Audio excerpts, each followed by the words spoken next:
بسم اللہ الرحمن الرحیم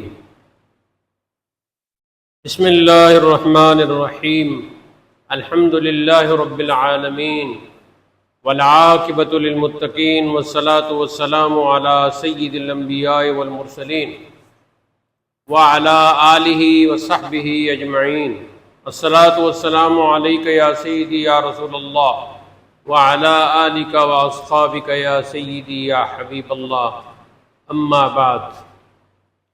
اللہ تعالیٰ کے لطف و احسان سے ہدایت الناو کا درس نمبر 38 آغاز پذیر ہو رہا ہے۔ یہ گزشتہ سے پیوستہ ہے۔ اس میں مبنی کی تعریف، اس کی تقسیم اور اس کا حکم یہ بیان ہو چکا تھا، اور پھر اس کی جو قسمیں ہیں اس میں پہلی قسم المضمر یعنی ضمیر اور اس کی تفصیل یہ بیان ہو چکی تھی۔ اب کچھ احکام ہیں جو ضمیر سے متعلق ہیں، تو آج کا درس یہاں سے شروع ہوگا۔ پچھلا جو ہے وہ آپ 60 کی 60 جو ضمیریں ہیں وہ اپنے ذہن میں لائیں، تو اس طرح پھر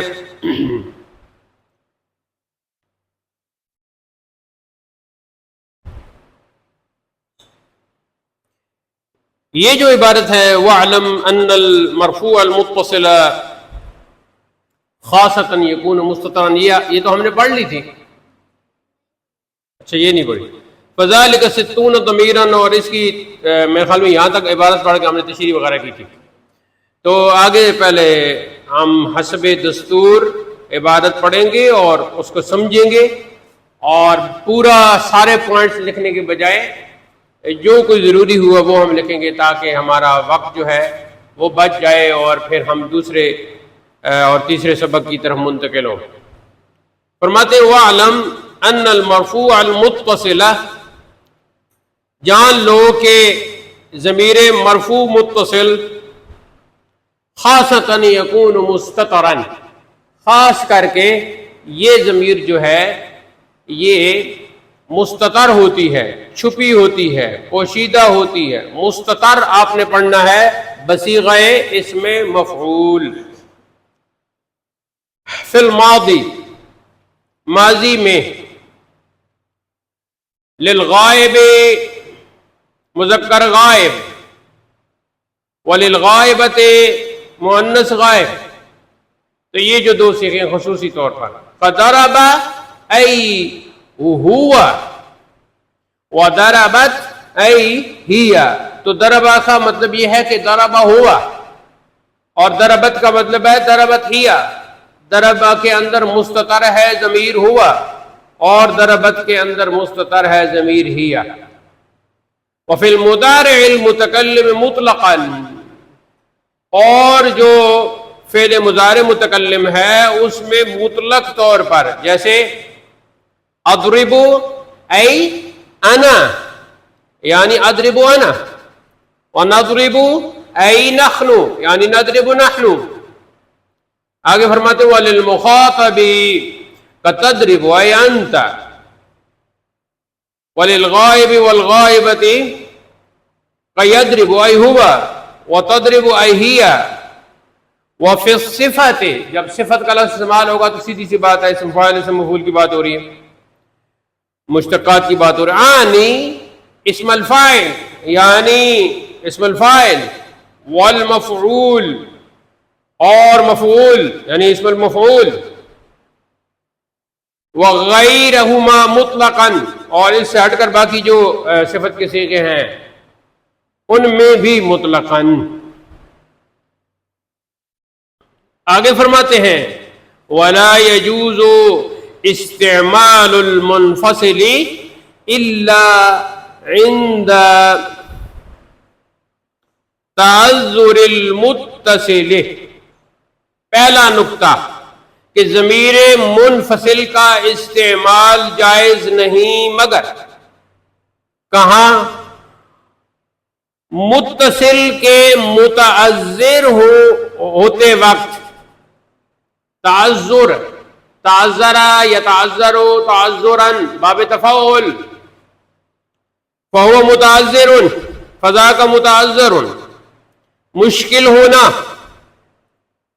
تو عند تعذر المتصل، تو ضمیر متصل کے متعذر ہونے کی وجہ سے کہ اب اس کا استعمال متعذر اور مشکل ہے، ہو ہی نہیں سکتا، تو پھر کیا کرنا ہوگا؟ پھر ضمیر منفصل کا استعمال جائز ہوگا. کا جیسے ایاک نعبد، ایاک نعبد، تو نعبد فعل مضارع تو بعد میں آیا ہے نا، تو شروع میں کیا آ گیا ہے؟ ایاک ضمیر منفصل، ایاہو ایاہما ایاہم ایاہا ایاہما ایاہن، اور اس کے بعد کیا؟ ایاک مخاطب. آگے جی وما ضربک الا انا، تو اس میں ما ضربک نہیں مارا تجھے، الا انا مگر میں نے، تو یہاں بھی ضمیر منفصل لانا ضروری تھا، یعنی مارا تجھ کو میں نے. انا زید، میں زید ہوں، تو یہاں بھی ضمیر منفصل انا کا لانا یہ ضروری تھا. آگے جی وما انت الا قائما، ما انت تو نہیں ہے، الا مگر قائما کھڑا، یعنی نہیں ہے تو مگر کھڑا ہونے والا، اسم فاعل آ گیا نا قائما. تو یہاں بھی ضمیر منفصل انت موجود ہے. تو مطلب یہ ہے کہ ضمیر منفصل کا جو استعمال ہے اس وقت جائز ہوتا ہے جب ضمیر متصل کا استعمال متعذر ہو. جب ضمیر متصل کا استعمال متعذر ہو تو پھر ضمیر منفصل کا استعمال ہوتا ہے.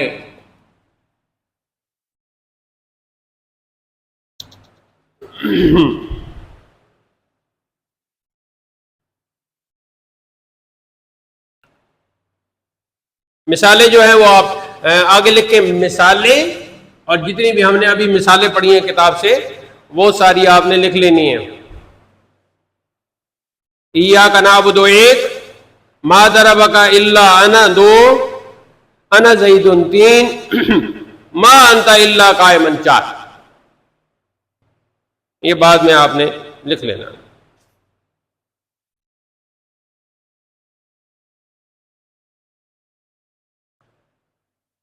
اصل میں تو ضمیر کا جو استعمال ہے وہ اختصار کے لیے ہوتا ہے نا، تو اصل میں ضمیر کا استعمال اختصار کے لیے ہوتا ہے. تو اختصار متصل میں زیادہ ہے یا منفصل میں؟ متصل میں زیادہ ہے نا، تو حق بھی متصل کا ہی بنتا ہے. لیکن اب جب متصل کا استعمال متعذر اور مشکل اور امپاسبل ہو تو پھر جو ہے ضمیر منفصل لاتے ہیں. آگے فرمایا وَاعْلَمْ أَنَّ لَهُمْ ضَمِيرًا، یہی آپ کی کتاب میں عبارت آ گئی. ہاں تو جان لو أَنَّ لَهُمْ ان کے لیے، کن کے لیے؟ یہ جو علماء نحو ہیں جو خود قواعد بیان کر رہے ہیں ان کے لیے.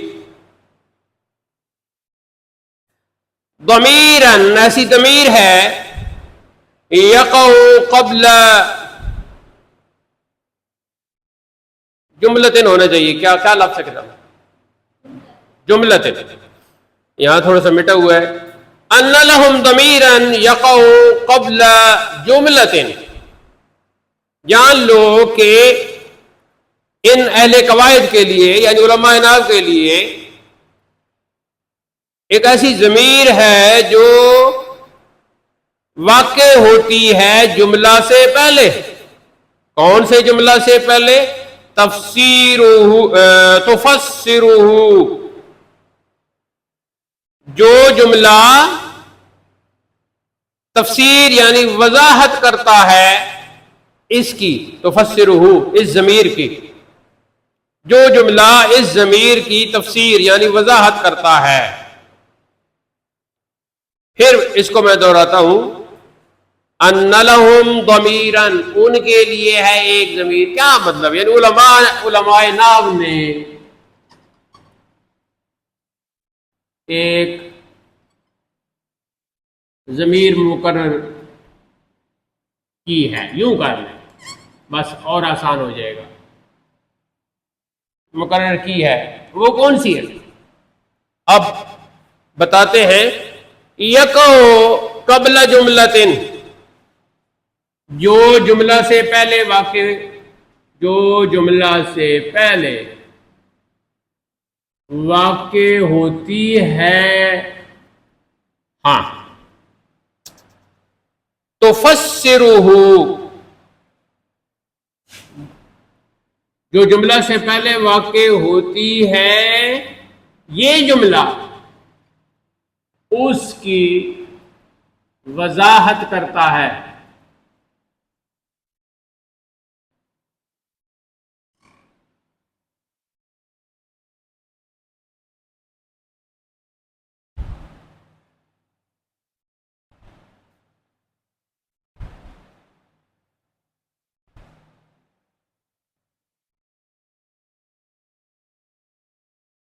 وَيُسَمَّى ضَمِيرَ الشَّأْنِ فِي الْمُذَكَّرِ وَضَمِيرَ الْقِصَّةِ فِي الْمُؤَنَّثِ.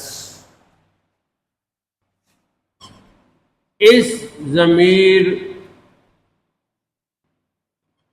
کا نام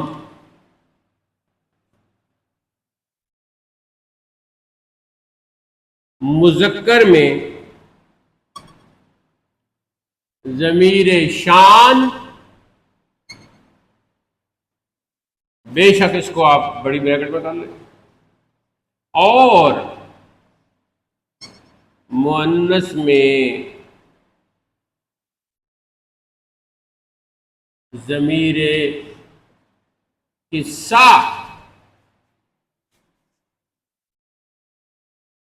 رکھا گیا ہے.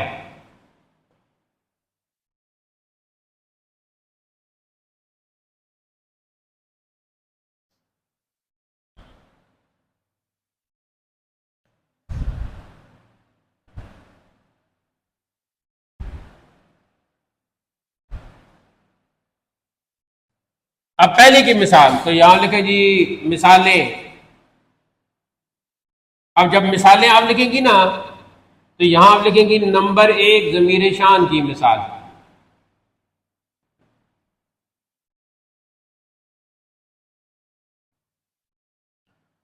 قل هو اللہ احد.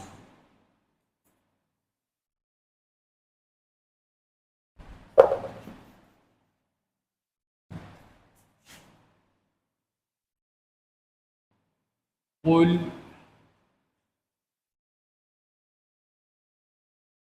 هو اللہ احد. قرآن میں جو قرآن کا چلتا رہا وہی لکھو.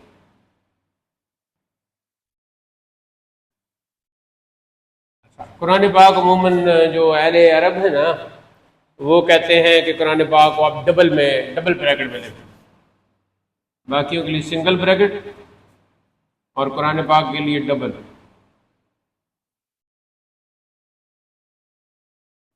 تو شروع میں لکھ دیں کہ قرآن پاک کی جو بھی آیت ہم نے لکھی ہے اپنے مقالہ میں اس کو ڈبل کوسین، ہاں کوسین بھی کہتے ہیں ڈبل بریکٹ، اور بریکٹ کو کہتے ہیں جی کوسین. قوسین.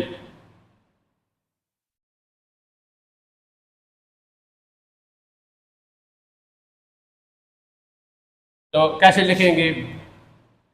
بڑے قوسین، درمیانے قوسین،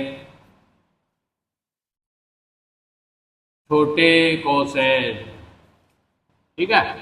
تو مقالہ میں جو بھی آپ طریقہ کار آپ کہیں گے کہ ہم نے اپنے اس مقالہ میں قرآن مجید کی جہاں بھی کوئی آیت لکھی اور خاص کر آپ دو بھی ہو تو اس کو ہم نے دورے قوسین، دورے قوسین میں لکھا ہے. اور باقی جو ہے نا جو بھی آپ نے طریقہ کار اپنانا ہوگا، ابھی اس مقالہ سے آپ نے ڈرنا نہیں ہے، تو وہاں آپ نے طے کر دینا شروع میں کہ ہم نے قوسین کا استعمال کیسے کیا ہے، اس کی تفصیل یہ ہے. تو دورے قوسین میں ہم نے قرآن مجید کی جہاں کہیں بھی آیت آئی ہے اس کو دورے قوسین میں لکھا گیا ہے. ہم نے لکھا ہے ایسے نہیں، لکھا گیا ہے. اچھا. اور اس کے بعد انورٹڈ کاماز بھی ہوتے ہیں نا، تو ان کا بھی بتا دینا. ایسی شروع میں جو یہ رموز استعمال ہوں گے ان کا رموز و اشارات، وہ بھی آپ نے رموز جو ہیں وہ پورے آپ نے واضح کرنے ہوں گے. تو یہ بات آ گئی جی، جنہوں نے مقالہ لکھنا ہے سب نہیں لکھنا ہے، ان کے لیے فی الحال مصیبت یہ ہے کہ انہوں نے جلدی لکھنا ہے. اور آپ کے لیے یہ ہے کہ باقی طالبہ وہ تو کثرت سے لکھیں گے انشاءاللہ، اور فائنل مقالے میں بہت پریکٹس ہو جائے گی. دوسری ہے جی ضمیر قصہ کی مثال.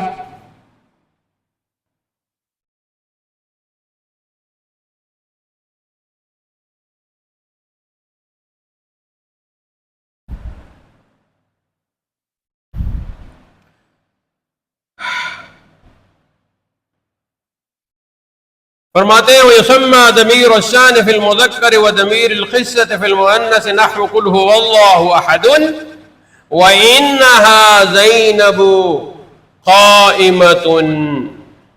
اور ضمیر قصہ کی مثال کیا دی ہے؟ اِنَّهَا زَيْنَبُ قَائِمَةٌ. اِنَّهَا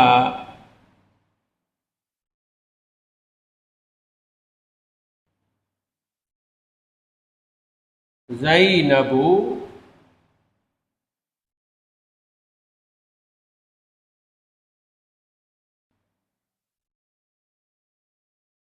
قائمتون ہونا چاہیے نا. انہا زینب، ہاں درمیان میں آ گیا نا، قائمتون.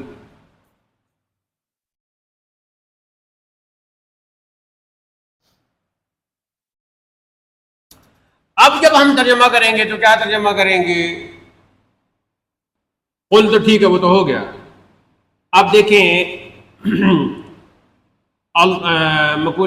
کہنا ہے اللہ احد، تو اس سے پہلے ضمیر استعمال ہوئے هو اللہ احد، ہوا، تو اس میں کون سی ضمیر ہے؟ ہوا. اور انہا زینب قائمتن، تو اس میں کون سی ہے؟ اس میں ہاں ہے. اچھا فرق ایک اور بھی ہے، ادھر جو ضمیر ہے وہ کیا ہے؟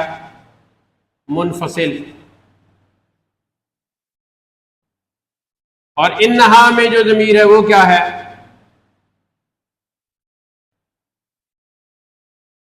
متصل. تو اس سے پتہ چلا کہ منفصل بھی ہوتی ہے متصل بھی ہوتی ہے.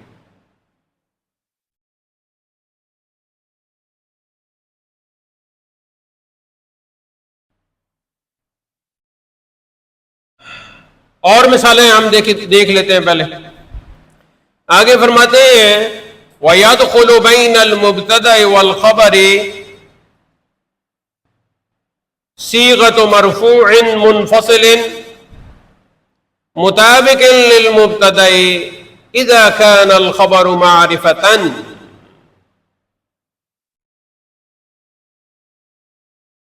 فرماتے ہیں کہ ضمیر مرفوع متصل کا صیغہ واقع ہوتا ہے مبتدا اور خبر کے درمیان.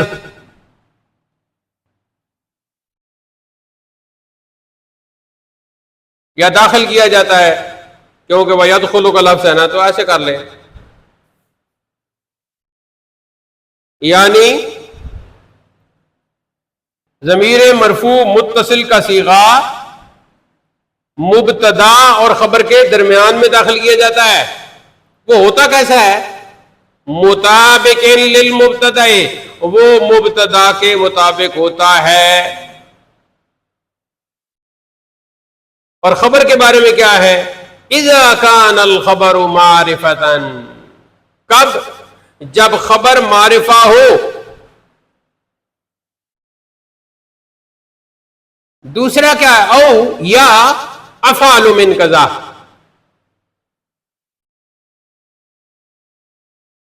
یا پھر افعال من کذا.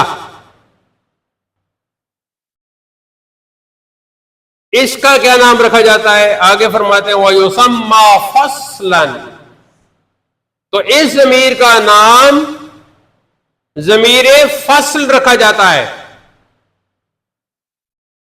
تو فصل تو اس کو کہتے ہیں نا جو فاصلہ کرے، جیسے کہ فصل ہم پڑھتے بھی ہیں. تو پھر یہاں کیا مطلب ہوگا؟ لِأَنَّهُ يَفْصِلُ بَيْنَ الْخَبَرِ وَالصِّفَةِ، اس لیے کہ وہ خبر اور صفت کے درمیان، یہ ضمیر جو ہے خبر اور صفت کے درمیان فصل کرتا ہے، جدائی ڈالتا ہے، ان کو دونوں کو جدا جدا کرتا ہے. مثال حضرت نے کیا دی؟ نحو جیسے زید هو القائم، زید هو القائم، یعنی کھڑا جو ہے وہ زید ہی ہے، یعنی زید ہی کھڑا ہے، یعنی زید ہی کھڑا ہونے والا ہے. کھڑا ہونے والا کر رہے نا، قائم جو ہے اسم فاعل کا صیغہ ہے، تو کھڑا ہونے والا کر لیں، یعنی زید ہی کھڑا ہونے والا ہے. تو ہی کا یہ جو معنی ہے یہ اس ضمیر نے کر دیا. آگے اگلی مثال، وَكَانَ زَيْدٌ هُوَ أَفْضَلُ مِنْ عَمْرٍ، تو دوسری مثال دے رہے ہیں جی کان زیدٌ هو افضل من عمر. تو آپ اس کا ترجمہ کیا کریں گے؟ یہ نہیں کریں گے کہ زید عمر سے فضیلت والا تھا، بلکہ کریں گے زید ہی فضیلت میں عمر کی بنسبت زید ہی فضیلت والا تھا. آگے جی قرآن کی مثال، وقال اللہ تعالی، اور اللہ تعالی کا فرمان، کنت انت الرقیب علیہم، یعنی تو ہی ان پر نگہبان تھا. تو یہاں انتا ہے، یہاں انتا ہے، پچھلی مثال میں ہوا ہے، اس سے پچھلی مثال میں بھی ہوا ہے. تو یہاں ضمیر فصل کی جو مثالیں ہیں وہ حضرت نے 3 مثالیں یہاں ذکر کر دی ہیں. تو یہاں پہلا جو اس میں مبنی کی 8 قسموں میں جو پہلی قسم ہے، یعنی المدمر، یعنی ضمیر، اس کی تفصیل یہاں اختتام پذیر ہو گئی ہے. اب جی یہ ہوگا ضمیر شان کی مثال، ضمیر قصہ کی مثال. تیسرے نمبر پر ہے جی ضمیر فصل کی مثال، یا مثالیں کر لیں ضمیر فصل کی مثالیں.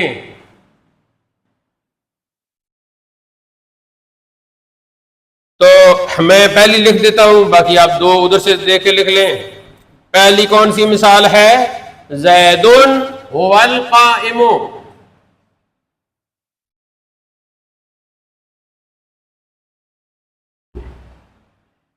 زیدن هو القائم. ترجمہ کیا کریں گے اس ضمیر فصل کی وجہ سے؟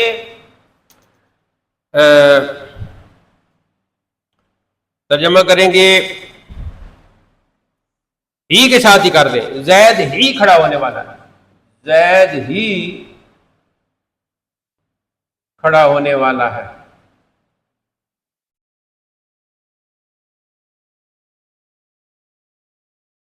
باقی دو مثالیں جو کتاب میں ہیں وہ آپ نے لکھ لینی ہے. تو اب ترجمہ کرتے وقت ضمیر شان اور ضمیر قصہ میں بے شک اب شان اور قصہ کا ذکر بھی کر سکتی ہیں. یعنی فرما دیجئے محبوب، اے محبوب فرما دیجئے هو اللہ احد، تو وہ اللہ ایک ہے سے پہلے ضمیر شان کا ذکر ہم یوں کریں گے کہ شان یہ ہے، شان یہ ہے کہ وہ اللہ ایک ہے. اور ضمیر قصہ میں کہیں گے قصہ یہ ہے انہا زینب قائمۃ، تو اس کے شروع میں قصہ یہ ہے کا ہم اضافہ کر لیں گے. اور انہ کا معنی بے شک، بے شک پہلے، بے شک پہلے کہہ لیں یا بے شک بعد میں کہہ لیں. قصہ یہ ہے کہ بے شک، انہ کا معنی بے شک کرنا ہے نا. تو اگر آپ کہیں بے شک قصہ یہ ہے کہ، دونوں ہی ترجمے لکھ لیں آپ تاکہ آپ کو یاد بھی رہے. ایک میں بے شک پہلے لگا لیں، بے شک قصہ یہ ہے کہ، دوسرے میں قصہ یہ ہے کہ بے شک زینب کھڑی ہونے والی ہے. تو کھڑی ہونے والی ہے یہ اسم فاعل کا ترجمہ ہوگا قائمۃ.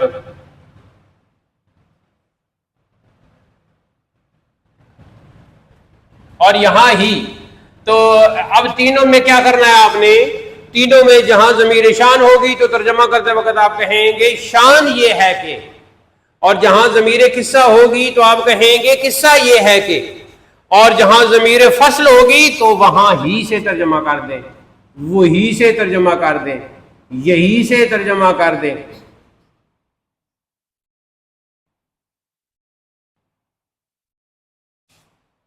مثال کے طور پر ایک طالبہ کہتی ہے کہ مجھے وہ میری کتاب یہ نہیں ہے، کیا دوسری طرف پوچھے کیا یہ کتاب تھی؟ تو وہ طالبہ کہتی ہے نہیں یہ نہیں ہے. پھر ایک اور کتاب دکھاتی کیا یہ کتاب تھی؟ تو کہتی ہے ھذا ھو الکتاب، ھذا ھو الکتاب، یہ وہی کتاب ہے یا یہ ہے وہ کتاب. دونوں ترجمے سے یہ وہی کتاب ہے یا یہ ہے وہ کتاب. تو یہ ھذا اس میں اشارہ الکتاب کے درمیان فصل ہوا اس ہوا ضمیر سے، اور اس نے معنی میں وہ خاص معنی پیدا کر دیا.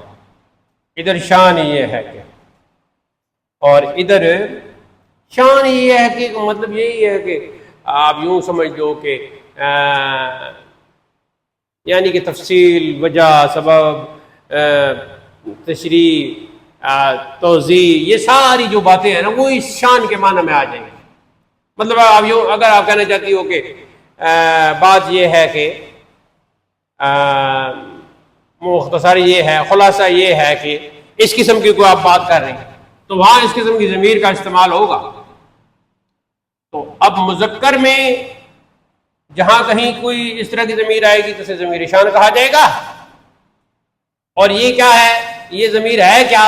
یہ علماء نام نے ایک ضمیر مقرر کر دیا ہے، اس کا نام مقرر کر دیا ہے. مذکر میں ضمیر شان کہہ دیا ہے، مؤنث میں ضمیر قصہ کہہ دیا ہے، اور اس قسم کی جگہوں پہ جو ہے تفسیر جب اس کی ہو رہی ہوتی ہے تو یہ ضمیر فصل کہلاتی ہے. اگر آپ تو حاضل کتاب یا ہاذا کتاب، حاضل کتاب یہ کتاب، تو اس میں کتاب معرفہ تو ہوگی لیکن اس کی جو خاص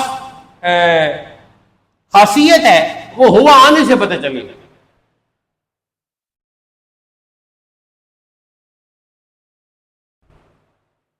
آپ یوں کہہ سکتی ہیں ضمیر شان، ضمیر قصہ اور ضمیر فصل کا بیان، یہ ہیڈنگ بنا لیں۔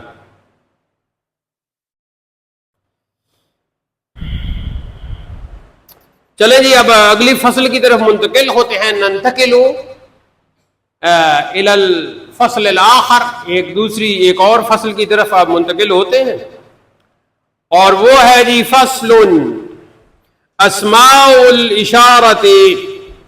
اب پچھلے سبق کے ساتھ اس کو کیسے ملائیں گے؟ یعنی اس میں مبنی کی جو قسمیں ہیں ان میں پہلی ختم ہو گئی اور اس میں مبنی کی دوسری قسم شروع ہو گئی۔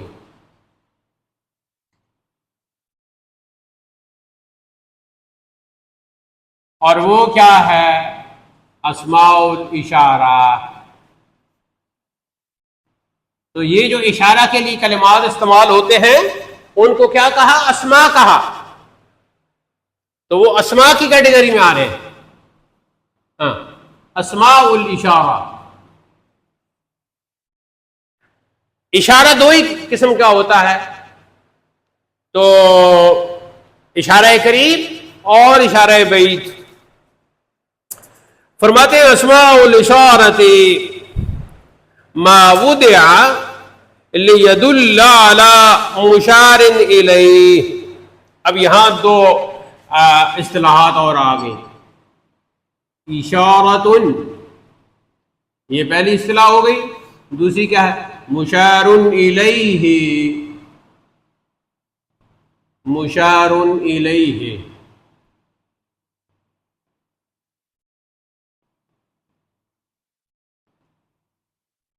تو جس چیز کی طرف آپ اشارہ کر رہی ہیں اسے کہتے ہیں مشار الیہ۔ تو مؤنث کا اگر آگے کوئی بیان ہے تو یہ تو اصطلاح کے طور پر تو مشار الیہ استعمال ہوتا ہے، لیکن آپ عربی میں لکھ رہی ہیں اور وہاں اگلا جو ہے وہ مؤنث ہے تو پھر آپ کیا کہیں گی؟ مشار الیہ۔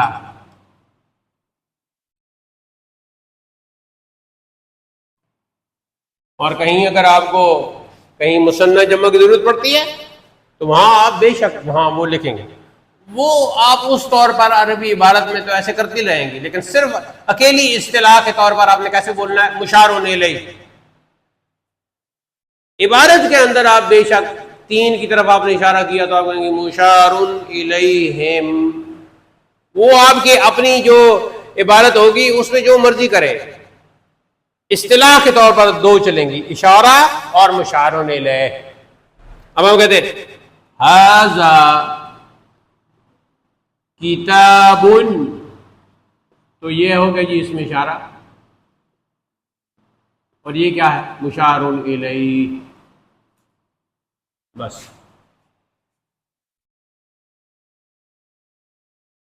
جیسے مرکب اشاری بھی آپ کہہ سکتے ہیں، اس میں اشارہ اور مشار الیہ میرے کا مرکب اشاری بنا لیں۔ ہم نے بھی تو کوئی لفظ بنانے ہیں نا۔ یہاں تک تو بات پتہ چل گئی۔ اب آئے گی جی یہ جب ہم نے کہتے ہیں اسماء الاشارہ، تو جیسے ہی ہم نے اسماء کہا تو اسماء جمع کا صیغہ ہے نا، تو جب ہمارے عربی میں جمع کا صیغہ استعمال کرتے تو کم از کم کتنے مراد ہوتے ہیں؟ تین۔ تو تین تو پکے ہو گئے۔ جیسے ہی ہم نے کہا اسماء الاشارہ تو تین تو پکے ہو گئے۔ تو اوپر بھی ہے تو فرماتے ہیں وَهِيَ خَمْسَةُ أَلْفَاظٍ لِسِتَّةِ مَعَانٍ، یہ 5 الفاظ ہیں 6 معنی کے لیے۔ اب ان کی تفصیل بتا رہے ہیں۔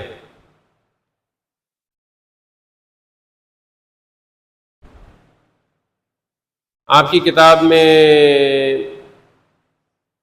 وَذَلِكَ، اور یہ جو وَذَلِكَ سے مراد یہ اشارہ بنا دیا ہے کہ یہ جو ابھی ہم نے کہا ہے کہ یہ 5 الفاظ ہیں اور 6 معنی کے لیے ہیں، تو ذَلِكَ یہ جو ہیں یعنی ان کی تفصیل ذَا لِلْمُذَكَّرِ، تو ایسے لکھ دیجئے نمبر 1 ذا مذکر کے لیے،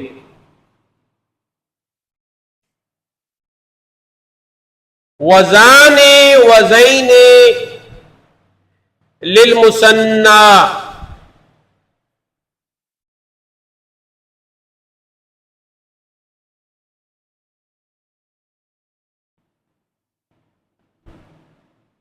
زانے، اور زانے لکھے نا، اور ابلیغ کر کے زینے لکھ لیں، زینے.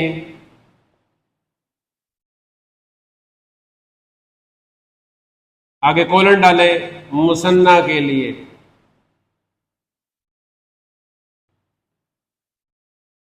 لمثنیٰ ہو، عبارت میں کیا ہے؟ لمثنیٰ ہو. تو ہو ضمیر کدھر جا رہی ہے؟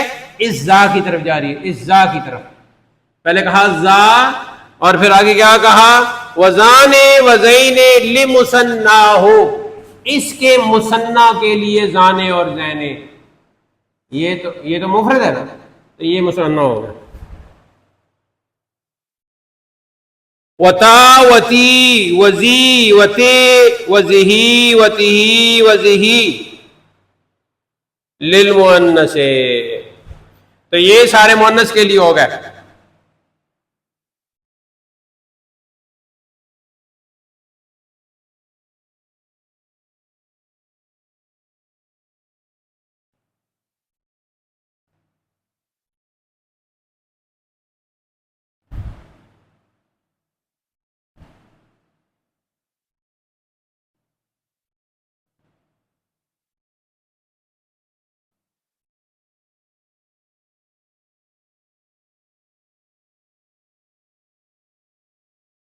بس کوما لگا لیں ان کے درمیان. تا، تی، زی،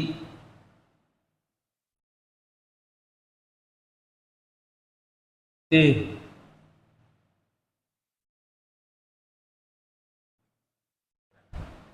زے. اس کو زہی پڑھیں، زہی. تو اس کو بھی تہی پڑھ لیں، آگے استعمال ایسی ہوگا، تہی. تا، تی، زی، تہی، زہی. اور دوسرا ہے تہی، یہ دوسرا استعمال ہے اس کا، تہی. اور اسی کی مناسبت سے زیہی. آگے بریکٹ میں لکھ لیں مؤنث کے لیے.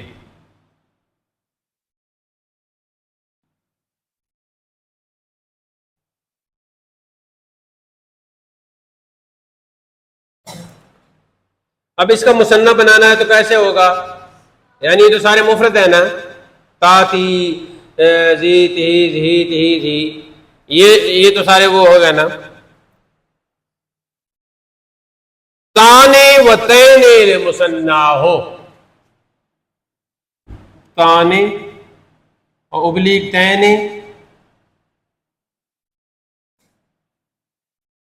تو بریکٹ میں کر لیں مثنیٰ کے لیے.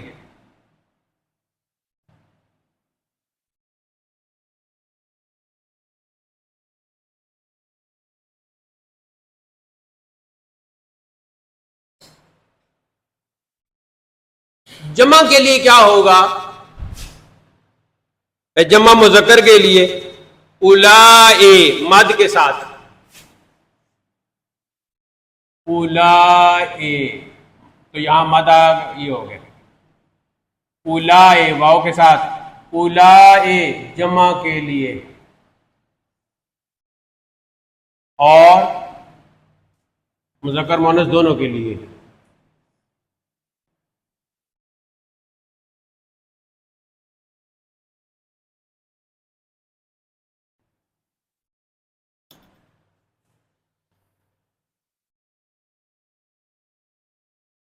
وَأُولَٰئِ بِالْمَدِّ وَالْقَصْرِ. ہاں، تو کسر کے ساتھ بھی، مد کے ساتھ بھی.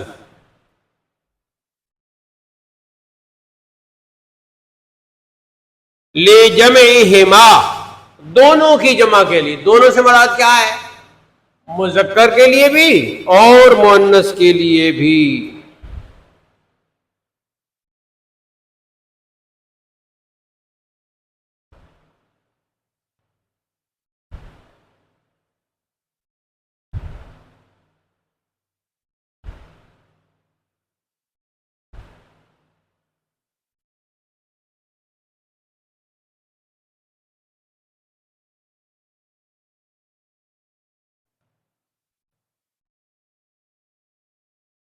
مطلب ہے کہ نسبی اور جری حالت دونوں کی بتا دی نا. ادھر زانے اور زینے دونوں حالتیں بتا دی, ادھر تانے اور تینے میں بھی دونوں حالتیں بتا دی.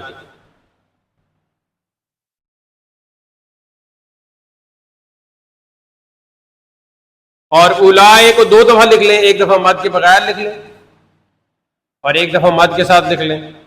تو مد کے ساتھ لکھیں گے تو وہ مد ہو جائے گا, مد کے بغیر لکھیں گے تو وہ کسر ہو جائے گا.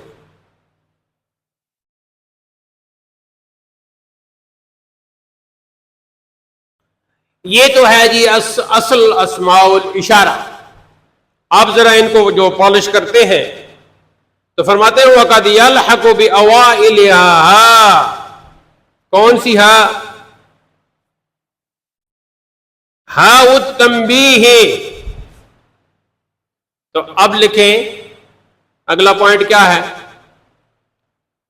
اور کبھی ان کے شروع میں ہائے تنبیہ لاحق ہوتی ہے, تو یہ لکھ لیں. اور کبھی ان کے شروع میں ہائے تنبیہ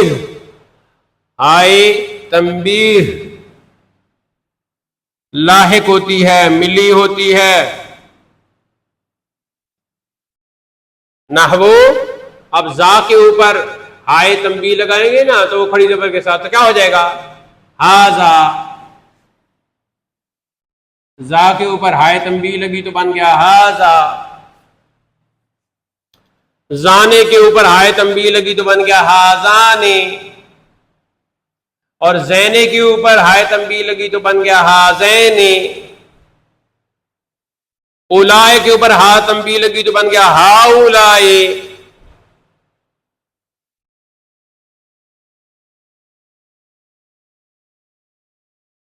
تو یہ ہے جی اسماء الاشارہ اور ان کے اوپر ہائے تنبیہ کا استعمال.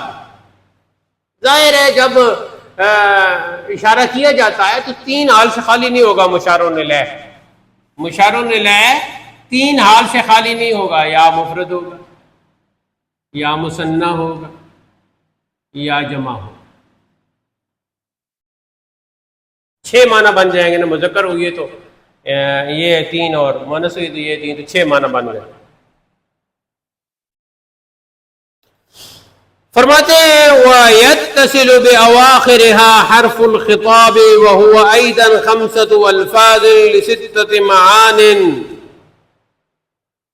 اور کبھی ان کے آخر میں حرف خطاب داخل ہوتا ہے اور وہ بھی 5 الفاظ ہیں اور یہ 6 معنی ہیں. تو وہ بھی 5 الفاظ ہیں 6 معنی کے لیے. نحو جیسے کا, کما, کم, کے, کما, کنا. سارے ملا کے کتنے ہو گئے؟ سارے جمع کر کے فذالک 25. الحاصل من ضرب 5 فی 5 ملٹیپلائی کریں گے 5 کو 5 میں. 5 فی 5 یعنی 5 کو 5 سے ملٹیپلائی. تو وہ وہی ذا کا کہاں تک؟ ذا کننا وزانے کا الی زان کننا وکذالک البواکی, اور باقی جتنے بھی ہیں ان میں بھی. تو یہ سارا اس طرح پھر ذالکا, ذالکما, ذالکم, ذالکی, ذالکما, ذالکنا. آگے زانے شروع کر دیں. زانے کا, زانکما, زانکم, زانے کی, زانکما, زانکنا. کہیں زانے ہوگا تو وہ اس طرح ہو جائے گا. اور تا میں بھی ایسی چلے گا. تا کا, پھر تانے کا, تانکما, تانکم, تانکی, تانکما, تانکنا. یہ سارے اس طرح چلیں گے. یہ سارے آپ نے لکھ لینے ہیں. کہیں کہیں لام درمیان میں آ جاتا ہے ذالکا, اور ادھر بھی تلکا, یہ بھی کر لیتے ہیں. تو وہ اگر چلے گا تو وہ اس طرح چلے گا. ذالک, ذالکما, ذالکم, ذالکی, ذالکما, ذالکنا, اور تلک, تلکما, تلکم, تلک. اس طرح لام کے ساتھ بھی اسی طرح ہی چلے گا. اور تا کے ساتھ بھی ایسے ہی چلے گا، ہا تا، ہا تا، ہا تی، ہا زی، ہا تے ہی، ہا زے ہی، ہا تے ہی، ہا زے ہی، صرف تے ہی، صرف زی ہی بھی بولتے ہیں بعض علاقوں میں. اور اسی طرح آخر میں بھی جو حرف خطاب ہے کا آپ کو بتا دیا ہے.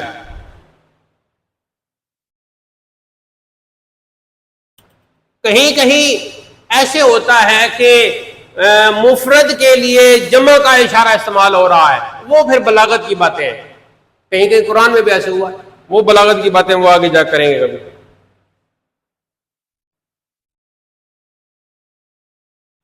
تا کا تاکما تاکم، تا کے تاکما تاکنہ، وہ تا کے ساتھ ہو گیا، اور نام ہوگا تو تل کا تلکما تلکم شروع ہو جائے گا مؤنث میں.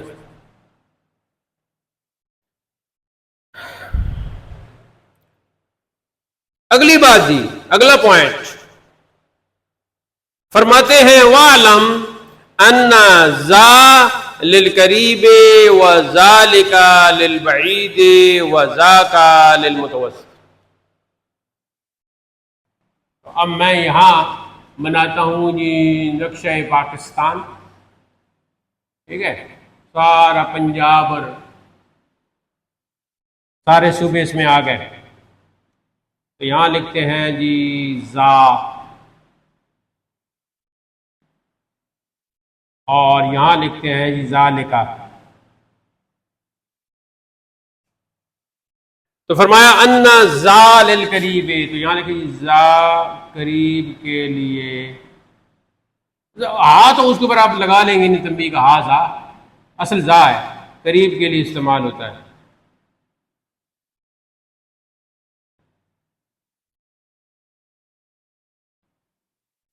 اور آگے جی وَذَلِكَ لِلْبَعِيدِ، اور ذالکہ بعید دور کے لیے استعمال ہوتا ہے.